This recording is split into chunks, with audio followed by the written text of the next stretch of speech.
ওবদীয় 1 অধ্যায়। ওবদীয়ের দর্শন।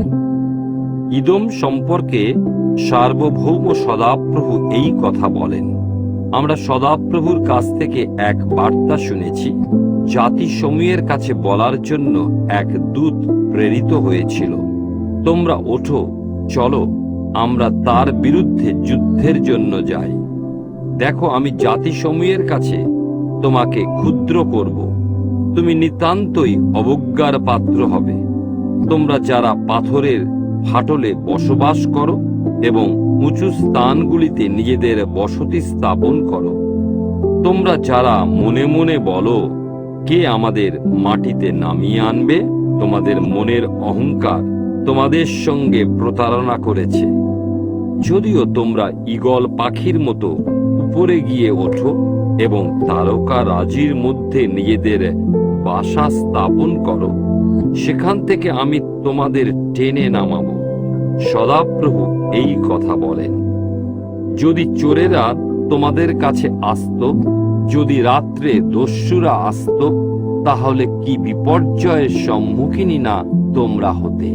তাদের যতটা প্রয়োজন তারা ততটাই কি চুরি করত না?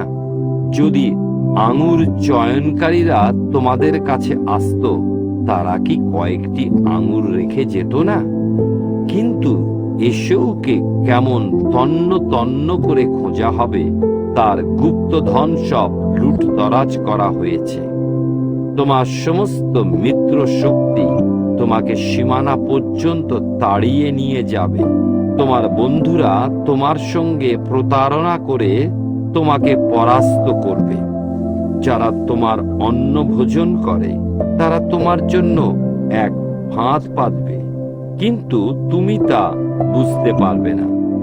সদাপ্রভু ঘোষণা করেন, সেদিন আমি কি ইদোমের জ্ঞানী লোকেদের বিনষ্ট করব না? এসোর পর্বতগুলিতে কি বুদ্ধিমানদের ধ্বংস করব না?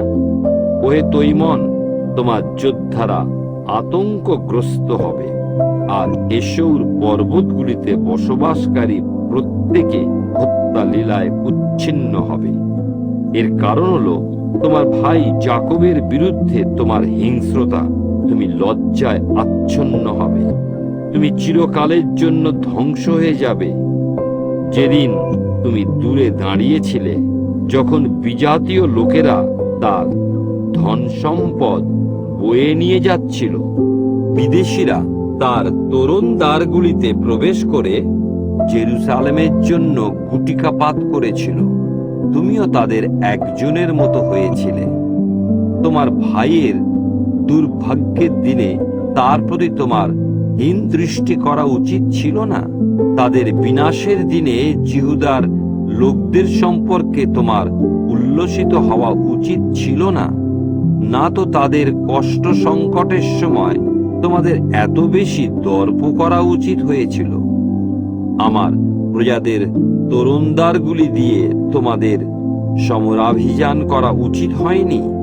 তাদের বিপর্যয়ের দিনে, তাদের দুর্ভোগের জন্য তাদেরকে ঘৃণা করা উচিত হয়নি? তাদের বিপর্যয়ের দিনে না তাদের ধন সম্পদ কেড়ে নেওয়া তোমাদের উচিত হয়েছিল তাদের বিপর্যয়ের দিনে? তাদের পলাতকদের হত্যা করার জন্য রাস্তার সংযোগ স্থানগুলিতে তোমাদের দাঁড়ানো উচিত হয়নি? না তো তাদের কষ্ট সংকটের সময় অবশিষ্ট লোকেদের সমর্পণ করা তোমাদের উচিত হয়েছে? সমস্ত জাতির জন্য সদাপ্রভুর দিন সন্নিকট হয়েছে। তোমরা যেমন করেছ তোমাদের প্রতিও তেমনই করা হবে। তোমাদের কাজগুলির প্রতিফল তোমাদেরই মাথার উপরে ফিরে আসবে। তোমরা যেমন আমার পবিত্র পর্বতে পান করেছিলে, তেমনি সব জাতি অবিরত পান করবে। তারা পান করবে ও করেই যাবে, এবং এমন হবে যেন তেমন কখনো হয়নি। কিন্তু সিয়ন পর্বতে উদ্ধারপ্রাপ্ত লোকেরা থাকবে, তা পবিত্র হবে, আর যাকবের কুল তার উত্তরাধিকার ভোগ করবে। যাকবের কুল হবে আগুনের মতো, আর যোসেফের কুল হবে আগুনের শিখার মতো। এশৌর কুল হবে খড়কুটোর মতো, তারা তাকে দাহ করে গ্রাস করবে। এশৌর কুল থেকে অবশিষ্ট রক্ষাপ্রাপ্ত কেউই থাকবে না। সদাপ্রভু এ কথা বলেছেন। নেগেব থেকে লোকেরা এসে এশৌর পাহাড়গুলি দখল করবে। নিচু পাহাড়ি অঞ্চলের লোকেরা ফিলিস্তিনিদের দেশ অধিকার করবে। তারা এসে ইফ্রাইম ও সমরিয়ার ক্ষেত্রের দখল নেবে এবং বিন্যামিন গিলিয়দ অধিকার করবে।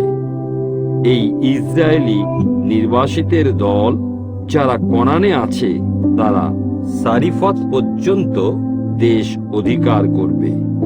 জেরুসালেম থেকে নির্বাসিতের দল যারা সফারদে আছে, তারা নেগেবের নগরগুলি অধিকার করবে। উদ্ধারকারীদের দল সিয়ন পর্বতে উঠে যাবে, যেন এশৌর পর্বতগুলি শাসন করতে পারে, আর সেই রাজ্য সদাপ্রহরী হবে।